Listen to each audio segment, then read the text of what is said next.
Bismillahirrahmanirrahim. Dear students, Assalamu alaikum and welcome again to your online English classes. You're learning English with Shakil Danish.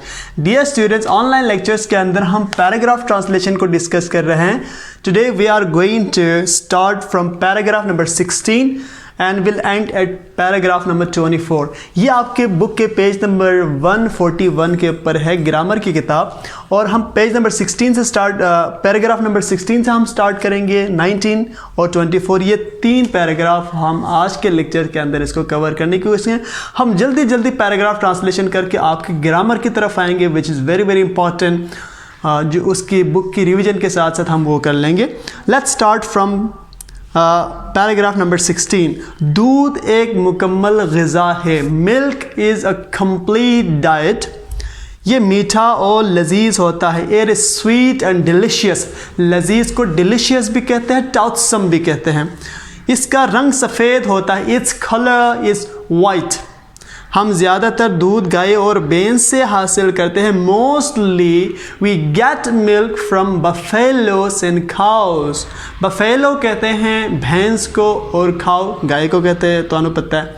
दूध हमें सेहतमंद और ताकतवर बनाता है. Milk make a strong and healthy. Strong ताकतवर को कहते हैं, सेहतमंद को हेल्दी कहा जाता है. ये लिखा हुआ होता है आपके उसके अंदर. हम इससे दही, मक्खन और पनीर बनाते हैं.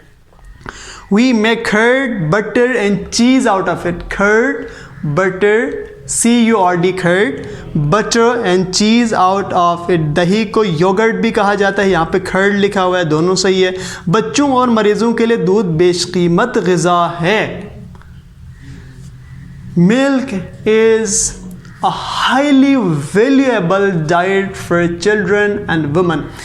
बच्चों के लिए इसलिए इम्पॉर्टेंट है क्योंकि हमारे जो बोन सेल्स होते हैं उनको ओस्टियोसाइट्स कहा जाता है. जब आप दूध पीते हैं तो वो आपके ओस्टियोसाइट्स को तक़वियत पहुंचाता है, और आपके जो बोन्स जब स्ट्रॉन्ग होंगे तो you will be automatically strong. इसीलिए हम बच्चों को ज़्यादा दूध पिलाने की वजह यही है. दूध को हमेशा उबाल कर इस्तेमाल करना चाहिए. We should use milk after boiling. Boil करके इस्तेमाल करने की वजह यह है कि बेटे दूध के अंदर जरासीम होते हैं, जर्म्स होते हैं. जब आप बॉयल करते हैं तो जब 100 डिग्री सेंटीग्रेड के ऊपर या उससे पहले दूध बॉयल हो जाता है, जब आप उस टेम्परेचर के ऊपर उसको बॉयल करते हैं तो वहाँ पे जो जर्म्स होते हैं वो डेथ हो जाते हैं, उनकी डेथ होती है. इसलिए फिर वो आपके लिए ज़्यादा सेहत बख्श होता है. अब हम आ रहे हैं 19 के ऊपर.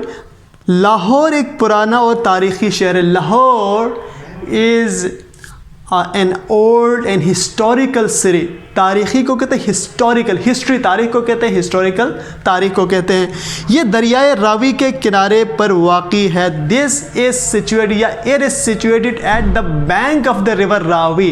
रावी अब तो सूख गया है. यहाँ जहाँ GC यूनिवर्सिटी है वहाँ से रावी बहता था. इसीलिए जो GC यूनिवर्सिटी में पढ़ने वाले बॉयज़ एंड गर्ल्स होते हैं उनको रावियंस कहते हैं, बिकॉज रावी इज़ देयर. ये सूबा पंजाब का दारुल हुकूमत है. This is the province of Punjab. This is the capital of province Punjab. ये सूबे पंजाब का दारुल हुकूमत है. पाकिस्तान के अंदर 4 सूबे हैं, 5वां सूबा अभी बनने जा रहा है. उसका जो कैपिटल है सिंध का कराची है, और कोयटा बलूचिस्तान का कैपिटल है, और KPK का पेशावर है, and Lahore is the capital of Punjab and we live in Lahore. इस शहर में बहुत सी तारीख़ी इमारतें हैं. There are many historical places in this city, right. Badshahi Masjid दुनिया की सबसे बड़ी मस्जिदों में से. Badshahi mosque is one of the biggest mosque of the world. Shahi Masjid के पास ही अल्लामा इकबाल का मज़ार है. The tomb of Allama Iqbal is located near the Badshahi Masjid. Iqbal ने हमको पाकिस्तान का तस्वर दिया था. Iqbal gave the concept of Pakistan. करारदाद पाकिस्तान लाहौर में ही मंजूर की गई थी. The Pakistan resolution. करारदाद पाकिस्तान को क्या कहते हैं? Pakistan resolution was granted were accepted in Lahore. ये 1940 की बात है, आज से लगभग 80 साल पहले. मीनार पाकिस्तान उसी करारदाद की याद में तामीर किया गया था. Minar Pakistan was established in the memory of that resolution, ये इकबाल पार्क में तामीर किया गया था। This was established in Iqbal park, अभी इसको ग्रेटर इकबाल पार्क कहा जाता है। अभी तो बहुत खूबसूरत करके बनाया है, पहले भी इसको इकबाल पार्क कहा जाता था, अभी इसको एक्सपेंड करके उसको ग्रेटर इकबाल पार्क कहा जाता है। अब बेटे हम 24 की तरफ बढ़ते हैं। वैसे 23 भी आपके सिलेबस में शामिल है, तो हम 24 की जगह पे आज 23 को ही डिस्कस करेंगे। वी विल डिस्कस 24 को हम नेक्स्ट लेक्चर में करेंगे। 23 औरंगज़ेब बड़ा नेक दिल और खुदा तरस बादशाह था। Aurangzeb was a good nature and God fearing man. खुदा तरस को तो गॉड यानी खुदा से डरने वाला। वो बहुत सवेरे जाग उठता और खुदा की इबादत करता। He used to get up early in the morning and worship Allah almighty. उसने अपने अहद हुकूमत में हुक्म जारी कर रखा था कि सुबह बिस्तर से उठकर खुदा की इबादत करो। In his on ruling time he ordered that you have to get up early in the morning and worship Allah Almighty, और नेक काम करो ताकि सारा दिन खुशी को, and do good things so that you can spend your whole day with happiness। वो खुद सूरज निकलते ही दरिया बार लगाता। he used to cross the river just after the dawn of the sun। गरीबों, मोहताजों और मजलूमों की फरियाद सुनता। He used to listen to the voice of the poor, the needy, and the dependent people। वो उनसे मोहब्बत से पेश आता था। He used to treat them with love and kindness।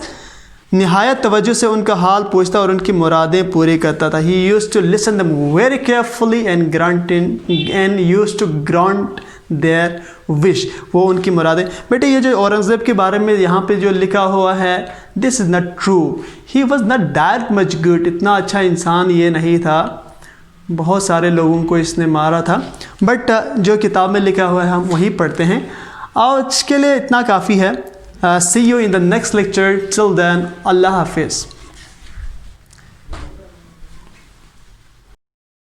Like the video, subscribe our channel, and don't forget to press the bell icon.